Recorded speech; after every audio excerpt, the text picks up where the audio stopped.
L'environnement, plus que jamais dans l'actualité cette semaine, avec ces affrontements entre militants écologistes et forces de l'ordre dans les Deux-Sèvres. Pourquoi ces fameuses bassines agricoles suscitent autant de colère? La guerre de l'eau, c'est un reportage d'Alice Gauvin.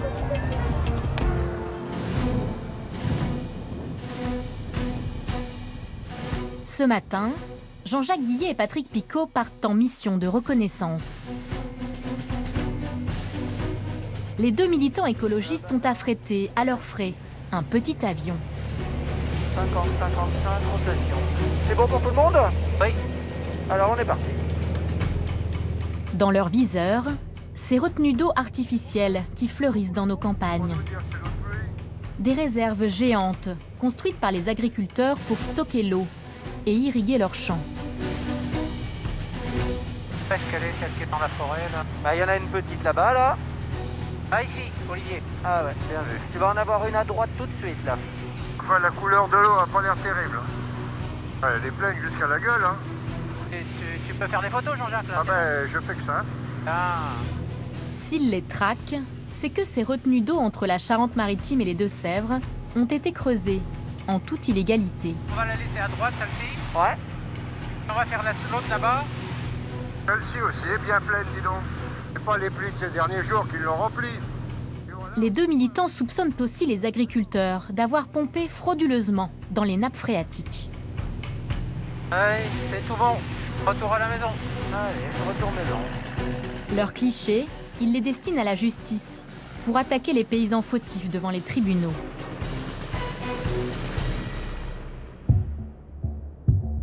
Car dans les campagnes, la guerre de l'eau est déclarée. D'un côté, des agriculteurs qui estiment ces réserves indispensables à la survie de leur exploitation. Ils veulent stocker l'eau l'hiver pour arroser autant qu'ils veulent l'été. Face à eux, les défenseurs de l'environnement, pour qui il est urgent de préserver et de partager cette ressource vitale de plus en plus rare. Partout en France, des projets de retenue d'eau de plus en plus étendus se multiplient.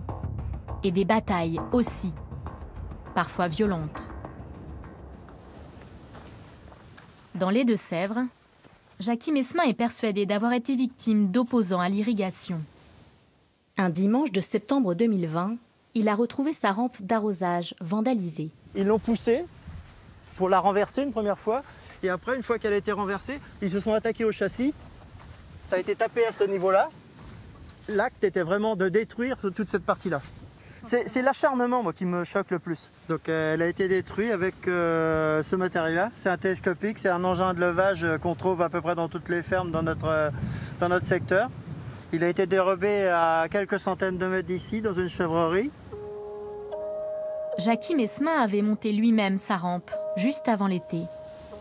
Face aux sécheresses répétées, il a dû irriguer pour la toute première fois son champ de maïs. Donc ça représente des centaines d'heures de travail. Et elle est juste finie payée, j'ai payé il y a 15 jours. J'ai fait le dernier chèque il y a 15 jours. 120 000 €.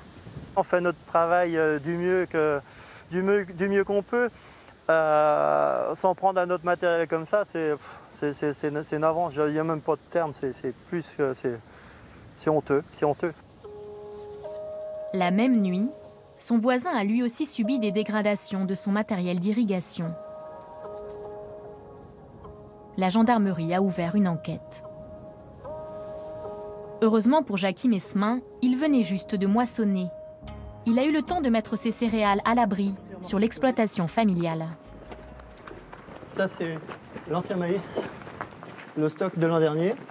Et ça, c'est notre nouveau maïs qui est réparti sur 2 tas. Sous les pneus, une récolte exceptionnelle. Grâce à l'irrigation, le maïs de cette année est bien plus nourrissant pour le bétail. L'eau qu'on a mis a été apportée au bon moment. Et ça fait des rendements qui nous permettent d'avoir du stock et de la qualité surtout. Quand on distribue un aliment qui n'est pas assez riche, on est obligé de rapporter autre chose pour pouvoir compléter la ration. Donc ça coûte cher. Là, on aura tout dans notre alimentation de base. Dans son étable, Jacky Mesmin élève 140 génisses et 120 vaches. Leur lait est transformé en beurre AOP par la coopérative voisine. Allez Mimi, viens. l'agriculteur a entièrement optimisé son exploitation. Poste, 16, vache, 41. Chez lui, la traite est assurée par un robot. Poste, 18, vache, 25. Depuis l'été 2020, l'éleveur soutient un nouveau projet d'irrigation d'une ampleur inédite en France. Un projet qui fait polémique. La construction de 16 réserves d'eau gigantesques dans les Deux-Sèvres pour alimenter 220 exploitations et cultiver en grande majorité des céréales pour les troupeaux ou pour l'export. Coût total estimé 60 millions d'euros, subventionné à 70% par de l'argent public. Un non-sens pour les défenseurs de l'environnement. Comme Julien Leguet. À 43 ans, il est guide dans le Marais Poitevin, la deuxième plus grande zone humide de France. Muni de sa pigouille, ce long bâton, il a parcouru des milliers de fois ce parc naturel. À 14 ans, on met une pigouille dans les mains, enfin je sais déjà pigouiller. On me dit t'es grand, tu parles que tu causes bien, bah tu vas emmener les touristes. J'ai 14 ans et je m'éclate. J'aime le marais, donc le partager, super. Sauf que qu'est-ce que je vois depuis que j'ai 14 ans? C'est que ce marais il crève. Ce militant écologiste incrimine entre autres les retenues d'eau déjà existantes. Il les appelle des bassines. On voit déjà les premiers effets, c'est-à-dire que sur les petits ruisseaux qui alimentent normalement le marais, dès que les bassines démarrent, la nappe se rabaisse et donc on a des assèques dans des petites rivières en plein hiver. Et quand les cours d'eau et les nappes phréatiques baissent, le marais baisse lui aussi. Il manque 20 cm pour que la terre noire soit alimentée. Cette terre noire, c'est la tourbe, c'est la matière organique, c'est le sol qui est perméable. Et c'est le niveau qu'il faut maintenir si on veut que toutes les plantes aquatiques et toutes les plantes de ce milieu-là, et l'herbe et le foin, puissent pousser sans être irriguées. Cet été, le niveau est descendu encore 40 cm en dessous celui-ci. Ça veut dire que pour certains canaux, c'était impossible de faire de la barque. On s'est retrouvé à partir du 15 août où il ne restait plus qu'une seule solution pour faire un tour. Et tous les autres canaux on touchait le fond, littéralement. Julien Leguet a décidé de combattre le nouveau projet de 16 réserves d'eau dans son département. Il a pris la tête d'un collectif d'opposants, Bassines Non Merci. Depuis 2017, les opposants se mobilisent régulièrement pour tenter de stopper le projet. Car s'il aboutit, il pourrait servir de modèle à plusieurs dizaines de programmes similaires partout en France. Ce dimanche d'octobre 2020, c'est la manifestation de la dernière chance. Le chantier est prévu pour le printemps. Ils sont plus de 3000 à défiler. On empêchera les travaux de se faire, quoi qu'il arrive. Allez, vamos Aval! Aujourd'hui on gagne! Cette bataille est hautement symbolique. Alors les leaders de plusieurs partis politiques ont fait le déplacement jusque dans la campagne niortaise. Comme Jean-Luc Mélenchon pour la France Insoumise. L'eau est un bien commun. Dès lors que c'est un bien commun, personne n'a le droit de se l'approprier sans que la collectivité ait donné son mot. C'est un monde de paysans qui se bat. C'est un monde de... Mais aussi Yannick Jadot pour Europe Écologie Les Verts. Merci José, d'être là, quel honneur. Ou encore José Bové. C'est à toi, t'as 10 minutes si tu veux. Ne passeront pas! 9 associations environnementales ont déposé un recours en justice pour obtenir gain de cause. Julien Leguet se dit même prêt à aller très loin. Si un jour un bulldozer vient, je me mettrai devant. Et puis s'il m'écrabouille, il m'aura écrabouillé. Et le projet sera fini. Alors est-ce qu'en face, nos élus, ils sont assez bêtes pour aller jusque-là? J'espère que non.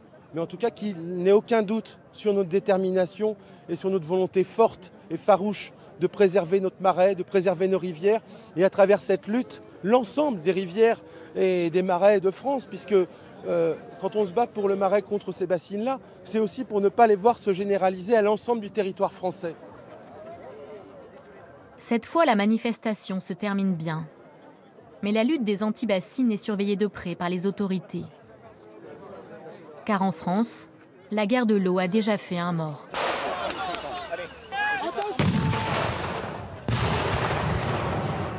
À Sivins, dans le Tarn. Dans la soirée du 25 au 26 octobre 2014, une manifestation contre un projet de retenue d'eau tourne à l'affrontement avec les forces de l'ordre.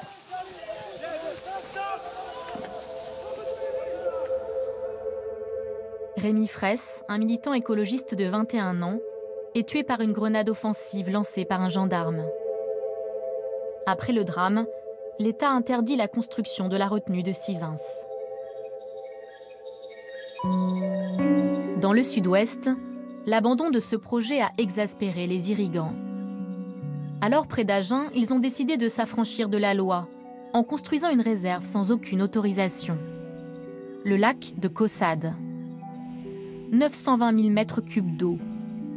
Les agriculteurs ont bâti une digue au pied des collines pour retenir l'eau de pluie, sans s'embarrasser des obstacles sur leur passage.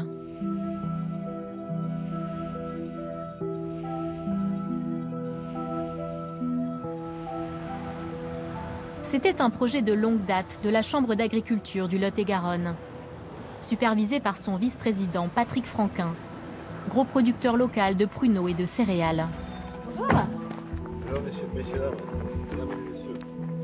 Il assume sans détour son coup de force. On est né ici, on mourra ici, et on sait ce qu'il faut pour ici. Il faut un peu d'eau. Avec cet argument-là, on a dit que c'est là qu'on le fait. On avait le terrain, on avait les agriculteurs motivés pour le faire, on a pris le temps qu'il fallait pour le faire, on l'a fait, tout simplement. Même si c'était illégal. Même si c'était illégal, bien sûr. Après une longue bataille administrative, la préfecture du Lot-et-Garonne avait finalement retoqué le projet, à la suite des avis rendus. Avis réservé de l'autorité environnementale, avis défavorable de l'Agence française pour la biodiversité, avis défavorable du Conseil national de protection de la nature. Des espèces protégées d'animaux et de plantes, comme les busards ou les tulipes des bois, étaient en danger. Pourtant, en novembre 2018, les travaux du lac démarrent. Aucune entreprise n'accepte de travailler sur un chantier illégal. Ce sont donc les agriculteurs eux-mêmes qui s'en chargent. Ils se relaient tout l'hiver, 7 jours sur 7. À l'époque, ils sont interviewés par des journalistes. Ce projet localement il est utile, évidemment on est quand même dans l'égalité. Vous n'avez pas peur que les gendarmes débarquent? Dès qu'ils viennent, En janvier 2019, l'État tente de faire arrêter les travaux. Au petit matin, les gendarmes sont accueillis par Patrick Franquin et plusieurs centaines d'agriculteurs. La gendarmerie a reçu pour mission d'effectuer cette pose des scellés sur les engins de chantier. Et donc nous vous demandons de nous laisser le passage. Pendant des heures, les agriculteurs font barrage. Les fonctionnaires ne parviendront pas à stopper le chantier. Le lac est inauguré en février 2019. 1, 2, 3. Ouais, bravo! Un an et demi plus tard, le président et le vice-président de la Chambre d'agriculture sont condamnés respectivement à 9 et 8 mois de prison ferme pour avoir construit illégalement le lac. Ils ont fait appel et restent déterminés. Absolument aucun regret. Absolument aucun regret du tout. Oui. Alors là, écoutez, c'est pas ça qu'on nous a arrêté. On le referait, évidemment qu'on le referait. Bien sûr. Et on va refaire. Et c'est bien possible.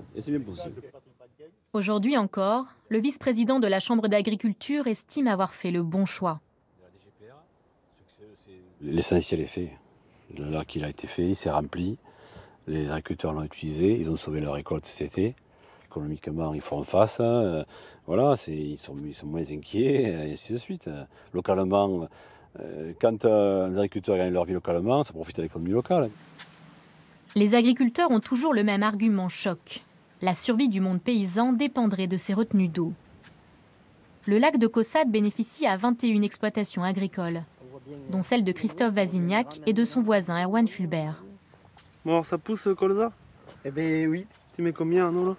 Là, je mets une quinzaine de millimètres juste pour rafraîchir la terre, étant donné que le sol est assez humide. D'accord. Ça a changé quoi pour vous?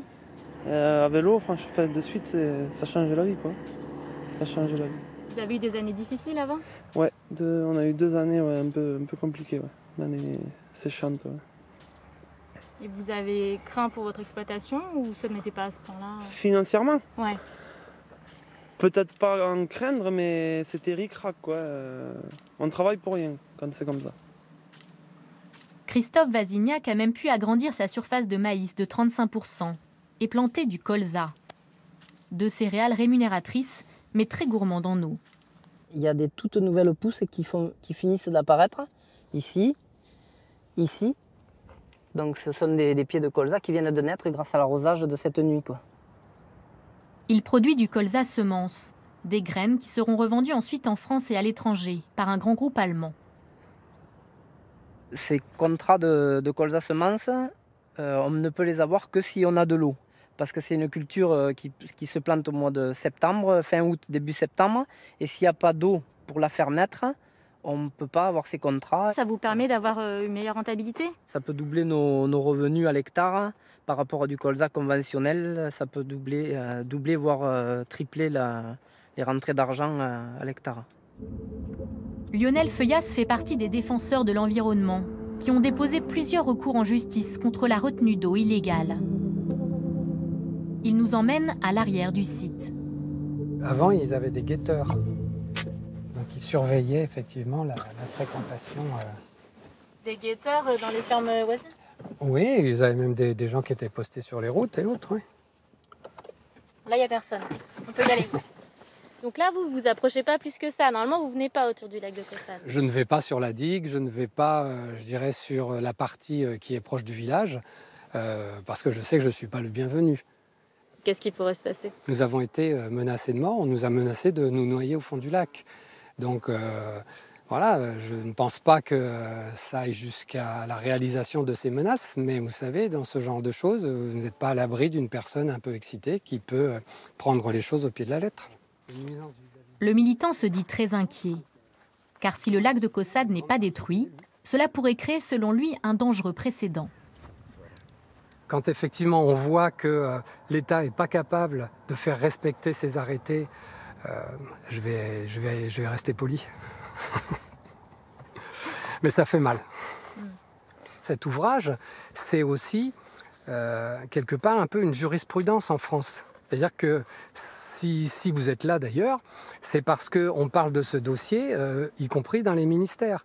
Et que si jamais les délinquants environnementaux gagnent et réussissent leur coup de force, eh bien on va avoir des coups de force comme ça partout en France.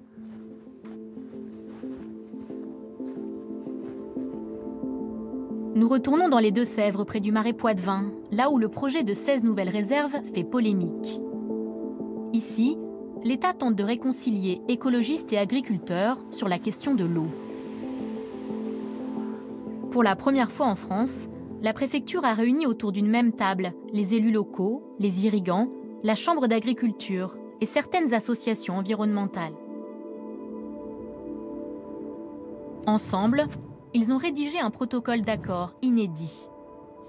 Les exploitants n'auront accès à l'eau des réserves que s'ils s'engagent à adopter des pratiques plus écologiques.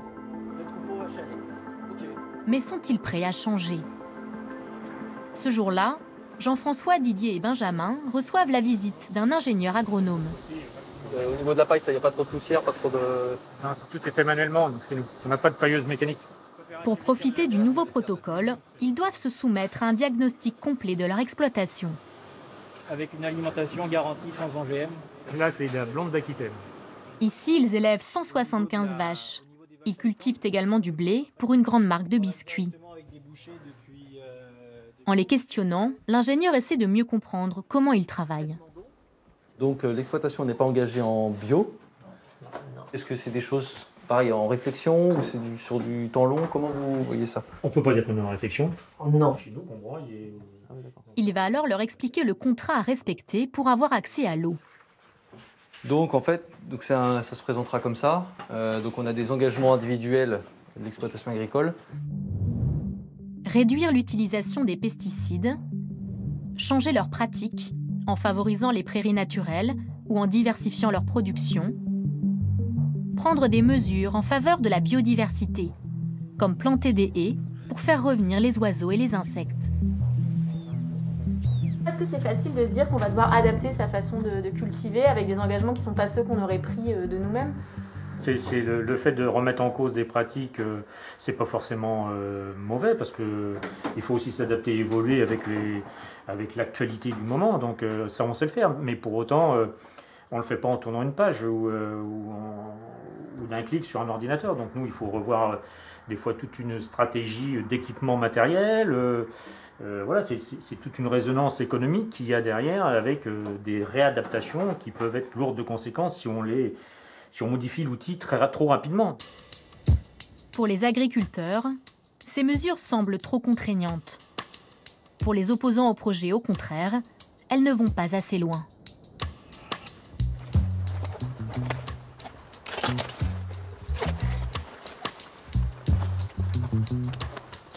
Amandine Pacaud est maraîchère bio et porte-parole locale de la Confédération paysanne. Elle a conçu toute son exploitation pour être la plus économe en eau possible. On n'apporte pas du tout d'engrais chimiques. On utilise uniquement du compost de déchets verts. L'idée, c'est vraiment d'apporter de la matière organique au sol. Alors là, vous voyez, je peux vraiment mettre ma main super profond, sans outils, sans rien. Ça, c'est extrêmement important dans le sens où c'est un sol qui va retenir beaucoup d'eau, en fait, dès qu'il va pleuvoir. Aussi, grâce aux petites galeries des vers de terre, qui fait que le sol est très aéré et très perméable. Impossible de faire pousser des légumes sans arroser. Alors Amandine Pacaud possède une petite réserve légale à la taille de son exploitation. Pour l'alimenter, elle récupère l'eau de pluie qui tombe sur sa serre. Elle a installé un système de goutte à goutte pour éviter le gaspillage. Et elle sélectionne les variétés les moins gourmandes en eau, comme ces tomates anciennes.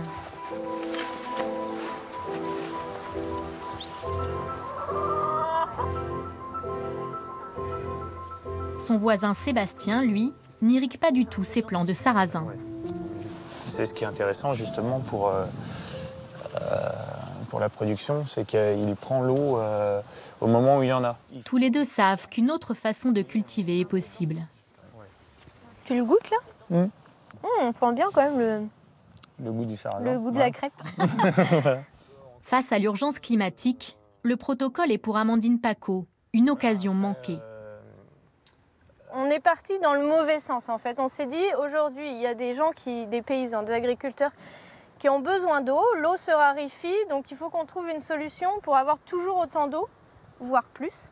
Et en fait c'est là où il est le problème, c'est qu'on devrait se dire plutôt dans l'autre sens, quoi. Quels sont les besoins en fait réels sur les territoires? Est-ce que sur des zones de plaine qui sont très où il y a beaucoup de cailloux, où ça sèche très vite, est-ce que c'est pertinent de continuer de faire du maïs?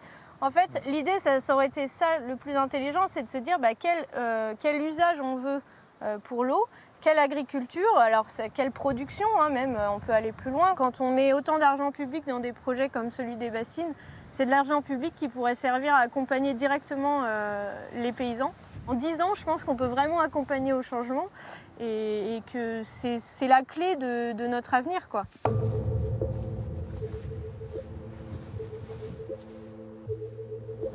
Il y aurait déjà plus de 100 000 retenues d'eau, de toute taille, dans les campagnes françaises. Et les agriculteurs plaident pour en construire toujours plus. La guerre de l'eau ne fait que commencer.